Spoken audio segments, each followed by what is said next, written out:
Kremlin ally Sergei Sobyanin looks set to win Moscow's mayoral election, but will only just escape a second round after a strong challenge from opposition leader Alexei Navalny, partial results have indicated. Sobyanin, the incumbent mayor, told supporters that he was certain he would end up the winner of the election that was held in the Russian capital on Sunday, the Interfax news agency reported. The results of the election are still being counted, but I am certain we will win in the end all the same, Sobyanin said at a large rally in central Moscow around midnight, according to Interfax. With less than half the ballots counted, Sobyanin had 52.4% while Navalny had 26.4%, electoral officials said. Sobyanin needs to win more than 50% to avoid a runoff against Navalny. But Navalny, who was campaigning under the shadow of a conviction in a controversial embezzlement case, disputed the initial results and insisted he had managed to force the mayor into a second round. Addressing cheering supporters at his election headquarters after Moscow's first mayoral polls in a decade,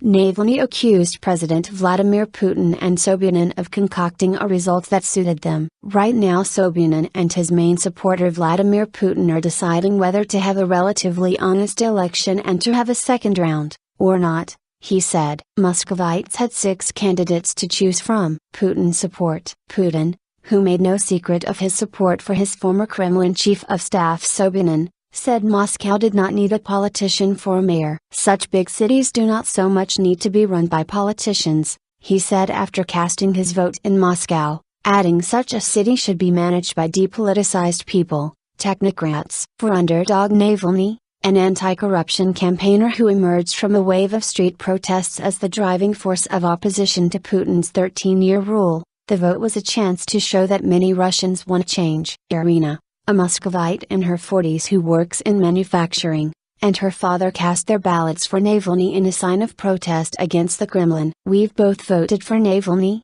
we like some things about him but first and foremost we really don't like the authorities, she told the Reuters news agency. Al Jazeera's Peter Sharp, reporting from Moscow, said Navalny had been carrying out the first ever Western-style political campaign, using social media and political slogans such as Change Russia, Start with Moscow. In July, Navalny was sentenced to 5 years in a penal colony on fraud charges that he says were trumped up and arrested in court. A day later he was suddenly released pending his appeal, in an unprecedented move observers say showed the Kremlin did not know how to handle him. Sobyanin, appointed to a 5-year term by the Kremlin in 2010, had called an early election to bolster legitimacy and strengthen his position.